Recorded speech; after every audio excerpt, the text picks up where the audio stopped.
Le pari de Pascal est apparemment encore d'actualité. Il y a un dénommé Laurent qui arpente les rues pour rappeler des trucs aux gens qui n'y penseraient pas assez souvent. Faut être prêt.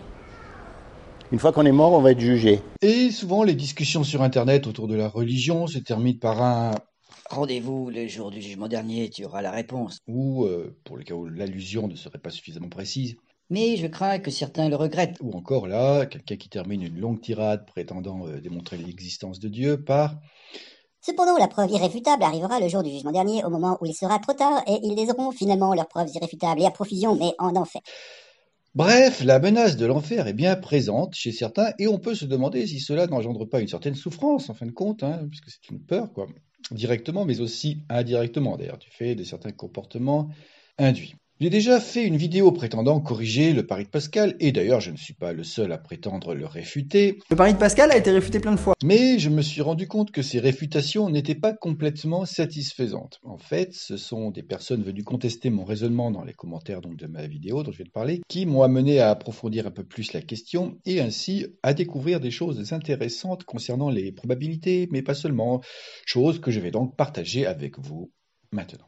Parmi ces personnes, il y a un certain Johnny Hallyday. Alors, non, pas lui. Je veux parler d'un youtubeur anonyme dont on ne voit que les doigts et qui, dans le but de défendre apparemment l'islam, tape sur tous ceux qui tentent de réfuter le pari de Pascal.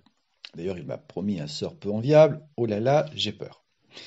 Bon, plus sérieusement, vu que ces critiques étaient souvent assez rationnelles, je me suis dit qu'un peu plus de rationalité pouvait peut-être l'intéresser s'il est honnête, puisqu'il semble également priser l'honnêteté intellectuelle, du moins chez les athées, saura-t-il en faire preuve lui-même? Le problème, plus général que le pari de Pascal, que je vais tout d'abord considérer, est le suivant. Une personne vous aborde et vous dit « si tu fais ceci, tu auras tel bénéfice ». Question, faut-il faire la chose à laquelle il nous invite? Et là, ça dépend de plusieurs facteurs. Quel est le bénéfice qu'il me promet? Le coût aussi de ce qu'il me demande de faire, parce que s'il est supérieur, c'est pas la peine. Et enfin, quelle confiance accorder à la parole de cet individu? Une façon de faire consiste à appliquer une formule mathématique qui donne une sorte de gain moyen appelé espérance mathématique, dont le signe va nous indiquer tout naturellement le choix à faire. Si l'espérance est positive, on fait la chose, sinon on ne la fait pas. Donc la formule E égale donc PG moins C, vous voyez, où C est le coût de ce qui nous est demandé, G le gain qui nous est promis, et P la probabilité de ce gain. Et plus précisément, le pari de Pascal correspond au cas où la personne vous promet un bénéfice infini. Alors bien sûr, vous allez peut-être me dire qu'un gain infini, ce n'est pas possible, sauf si vous pensez que vous pouvez vivre indéfiniment, éventuellement après la mort sous une autre forme. En général, c'est plutôt ça. Et là, la personne vous explique la chose suivante. Tu penses sans doute que la récompense dont je te parle est très improbable. Mais tu ne peux écarter complètement cette éventualité. La probabilité P est donc sans doute très très très faible, c'est vrai, mais non nulle. Et si tu fais les calculs de l'espérance mathématique, c'est imparable.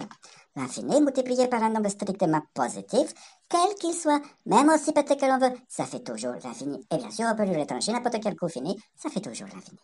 Donc si le raisonnement est correct, et il semble l'être, la conclusion est claire. Je dois accepter de faire ce que cette personne me suggère, et même quelques coûts que cela implique pour moi, à partir du moment où il n'est pas infini, ce qui sera évidemment le cas s'il concerne la vie présente. Bon. Sauf que, vous voyez le problème, n'importe qui peut arriver et me demander n'importe quoi en me faisant cette promesse extrême, et je devrais donc l'accepter. On voit bien qu'il y a, de toute évidence, anguille sous roche, que c'est trop facile de la part du type, complètement gratuit. Mais où est l'arnaque? Sur le plan mathématique, je veux dire, puisque sur le plan du bon sens, elle est évidente quand même. Hein, vous n'allez pas accepter, dès que quelqu'un vous dit ça, de faire tout ce qu'il vous demande. Où est donc l'arnaque mathématique du pari de Pascal? C'est ce que nous allons voir. Tout d'abord, rappelons qu'en mathématiques, pour éviter ce qu'on appelle des formes indéterminées, on ne traite pas directement avec le concept d'infini. On pose des équations générales et on regarde éventuellement comment elles se comportent lorsque tel ou tel paramètre tend vers l'infini. C'est donc ce que nous allons faire. À noter également que je n'ai évoqué là que le versant positif du pari de Pascal, puisque vous avez aussi le cas du gars qui vous promet un grand malheur si vous ne faites pas ceci ou cela. Et comme vous le savez, les religions utilisent souvent les deux versants à la fois, histoire de ne pas lésiner sur les moyens. Mais ça ne change rien au résultat, donc j'aurais tendance à simplifier en ne retenant que le versant positif. Ça doit être mon côté non-violence, sans doute. Alors, pour bien comprendre le problème, partons du cas historique où l'application de ce procédé mathématique fonctionne et qui concerne les jeux de hasard. Supposons un loto simplifié où vous devez donner 9 chiffres et où vous ne gagnez 10 millions, voilà qui est tentant, que si vous avez les 9 chiffres dans l'ordre, le prix du ticket étant de 5 €. Question, est-ce que ça vaut le coup de parier? Alors, le coût et le gain, on les connaît, reste à calculer la probabilité P. Vu qu'on n'a aucune raison de penser que ce serait plutôt un nombre comme ceci ou comme cela qui va sortir, eh bien, on doit donc considérer toutes les éventualités comme ayant la même probabilité. Or, quelles sont-elles? Eh bien, c'est chacune des combinaisons possibles de 9 chiffres, et il y en a exactement 1 milliard. Je vous laisse vérifier si vous n'êtes pas convaincu.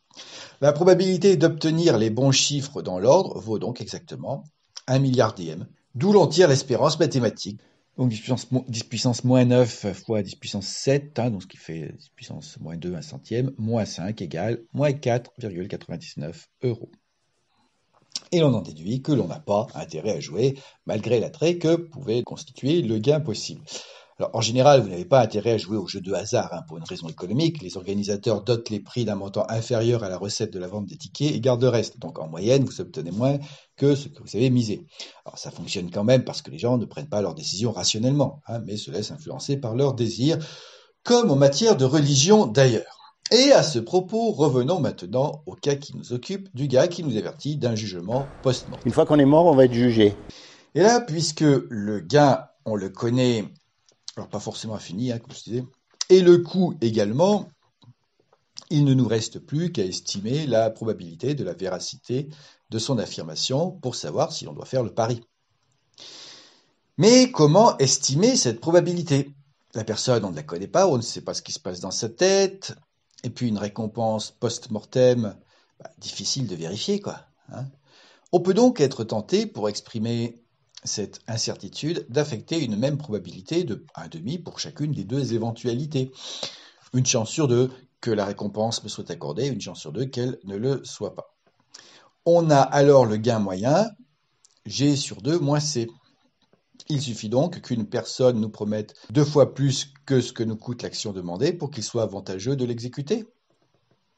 Un individu vous demande 10 € et vous promet de vous en donner 100, pourquoi pas 1 million d'ailleurs, dans une semaine.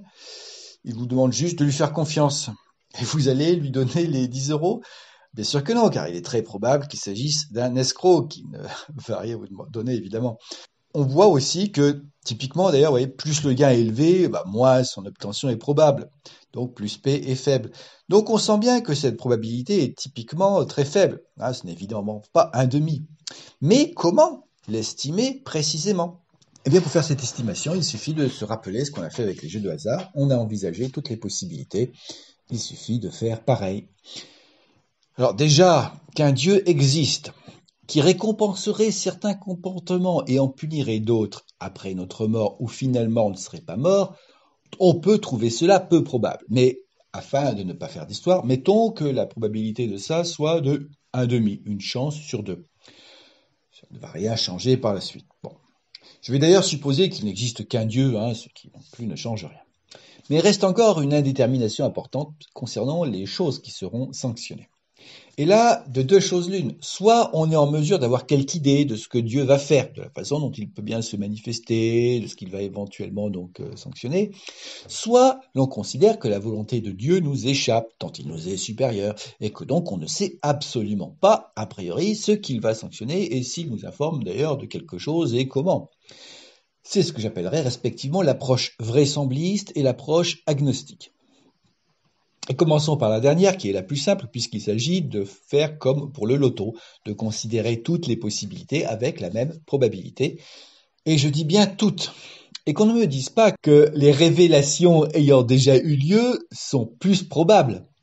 Ça, on va voir tout à l'heure.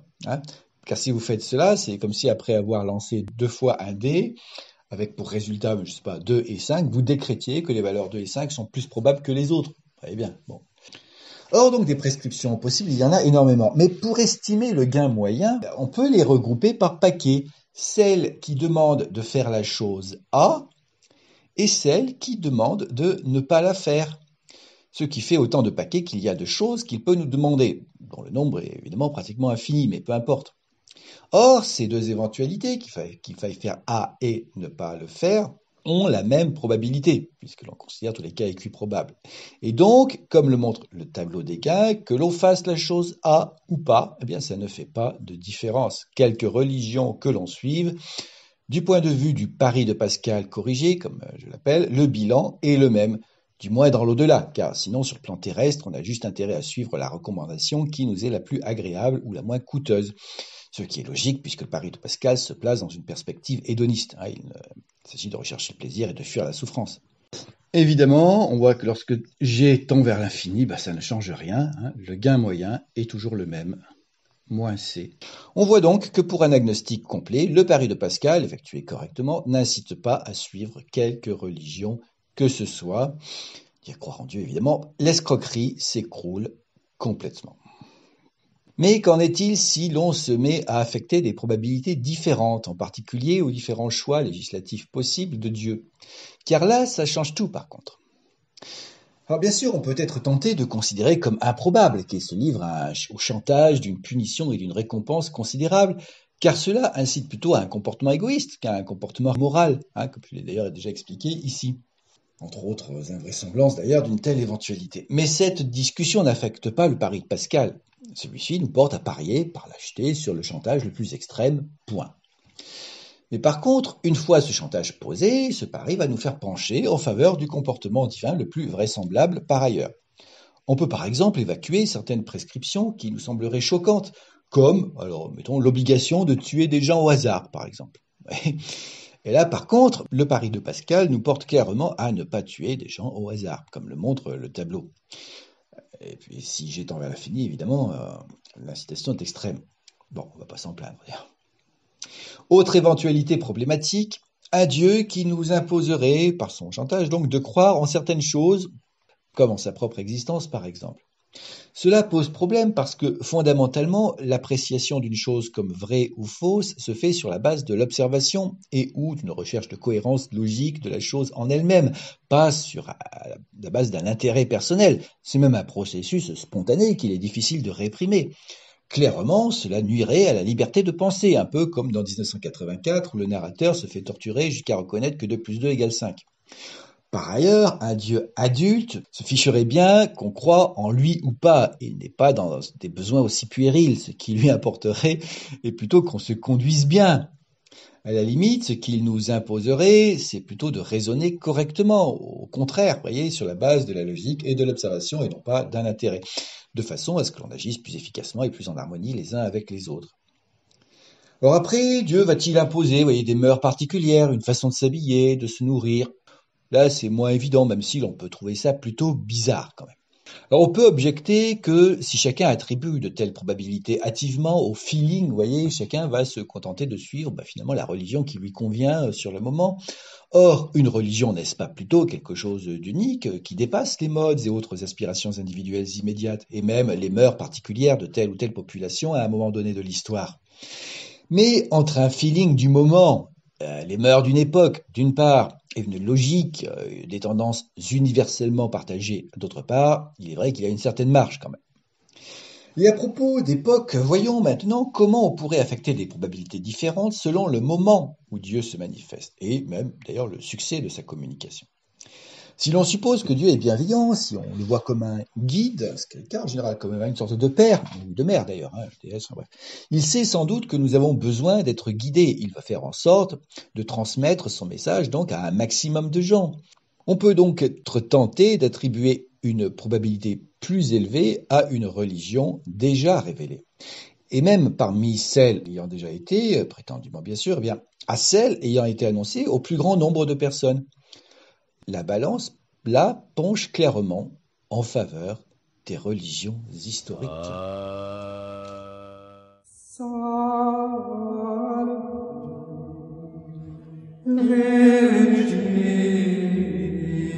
Allah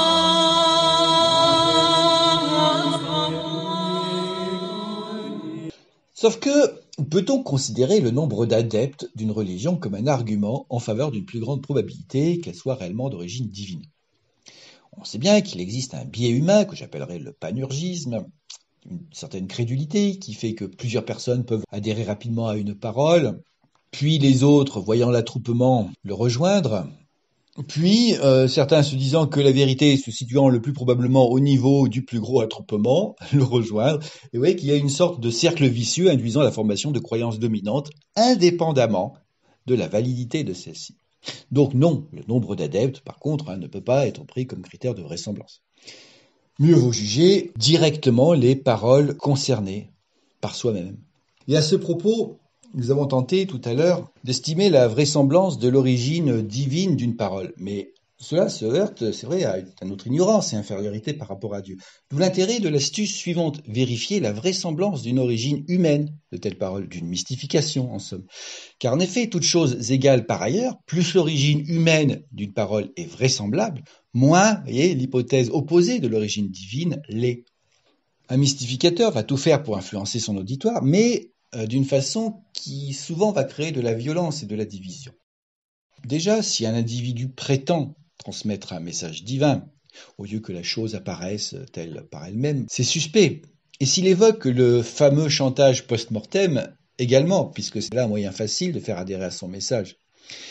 Mais on peut également examiner ce qu'il demande aux gens de faire, et si cela vient d'un Dieu authentique, on s'attend à ce que ce soit des trucs directement bénéfiques, voyez, et non pas des trucs dont le seul intérêt évident est de maintenir dans une croyance exclusive. Les techniques de manipulation permettant de faire adhérer à un message indépendamment de sa validité sont connues.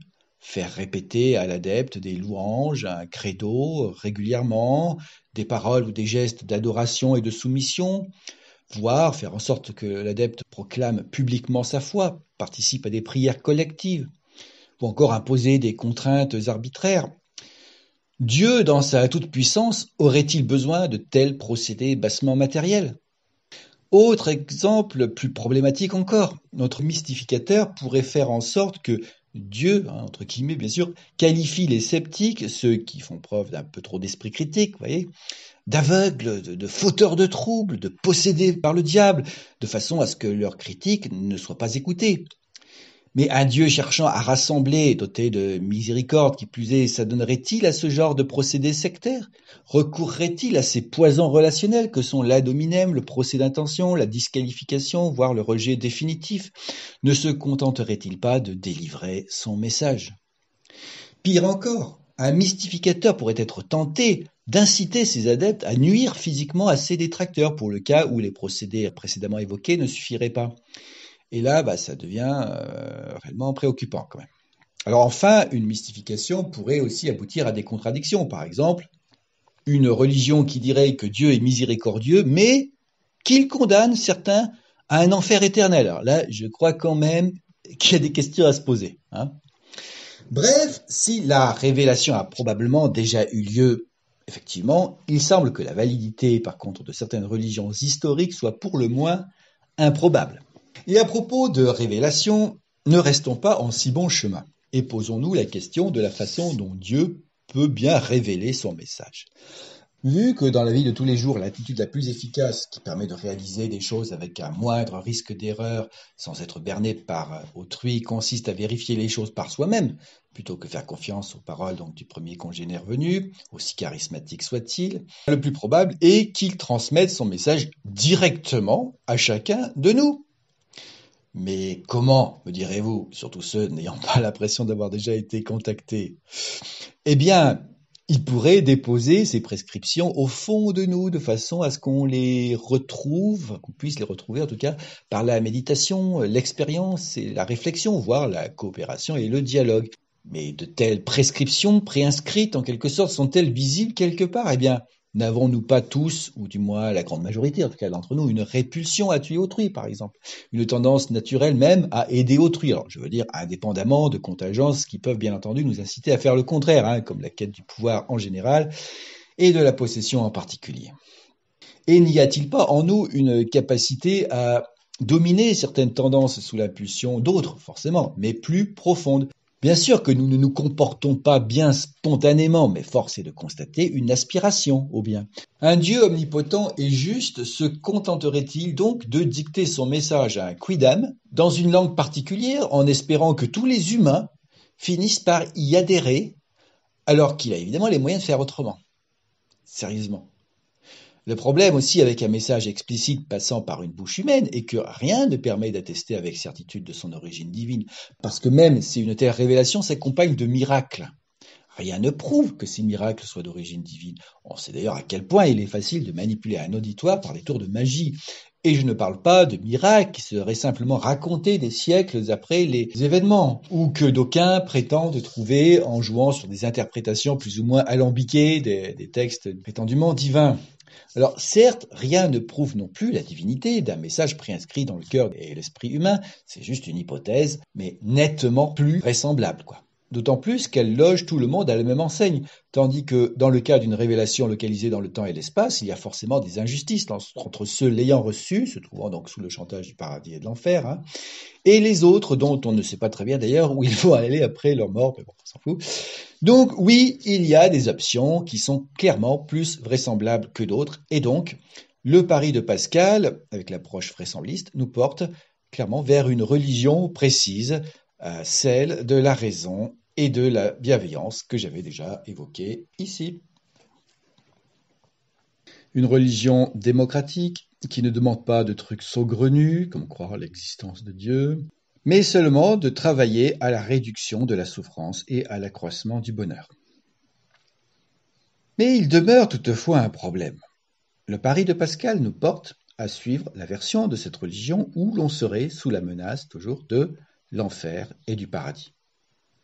Or, nous avons vu que cet argument était fallacieux, manifestement.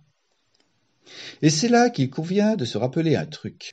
Dans la vie réelle, toute évaluation est forcément approximative. Et cela vaut pour les probabilités. Du moins les probabilités subjectives, comme ici, ou expérimentales d'ailleurs aussi. En faisant une petite recherche, j'ai d'ailleurs trouvé que ce problème d'incertitude a bien été traité assez récemment d'ailleurs par les mathématiciens, et l'on voit qu'il faut considérer en fait deux probabilités, la minimale et la maximale, ou si vous voulez, P-R et P plus R, où R est le rayon d'incertitude, mais sans oublier bien sûr que ces probabilités doivent être comprises entre 0 et 1. Dans le cas qui nous occupe, d'une probabilité très faible, mais évaluée avec une incertitude qui l'est beaucoup moins faible, tout ce que l'on peut dire est que la probabilité se trouve en fait entre 0 et R, car P-R est négatif et P est négligeable devant R, donc P plus R, c'est R pratiquement. D'où l'on tire un encadrement de l'espérance mathématique, à savoir qu'elle est comprise entre moins C et RG moins C. Et l'on voit tout de suite que lorsque RG est très grand, mais en fait il suffit qu'il soit supérieur à C, eh bien on ne peut pas conclure, car on ne sait pas si E est positif ou négatif. Cette méthode ne permet pas de décider rationnellement quoi faire. Ici, en l'occurrence, il faut adopter telle ou telle religion promettant le paradis, mais présentant un coût terrestre. On peut dire que l'arnaque du pari de Pascal, si vous voulez, consiste à négliger finalement l'incertitude sur la probabilité, qui n'est pourtant pas négligeable ici, car tout d'abord très supérieure à la probabilité théorique, mais surtout multipliée par un gain qui tend vers l'infini, lorsqu'il s'agit d'obtenir l'incertitude sur l'espérance mathématique. Je dirais donc que c'est bien gentil de faire des maths, mais dans ce cas, il faut avoir un minimum de rigueur. Donc déjà, se rappeler, comme je l'avais déjà évoqué la dernière fois, qu'il faut bien considérer tous les cas possibles, mais aussi garder un œil sur la réalité, ne pas appliquer bêtement une formule apprise au lycée. C'est d'ailleurs un problème, ça, à signaler que les probabilités incertaines ne soient pas au programme du lycée, car il me semble qu'elles ont une grande importance dans la vie concrète. Voilà, je pense qu'il est clair quand même maintenant pour tout le monde que le pari de Pascal ne marche pas. Et donc rendez-vous je ne sais pas quand pour la prochaine vidéo sur le pari de Pascal. On s'attaquera à une autre espèce, un youtubeur mendiant. Le pari de Pascal ne marche pas. Le pari de Pascal ne marche pas.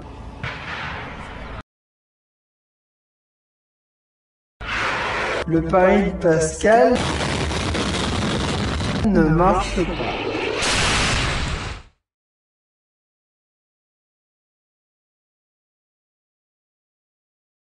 Désolé.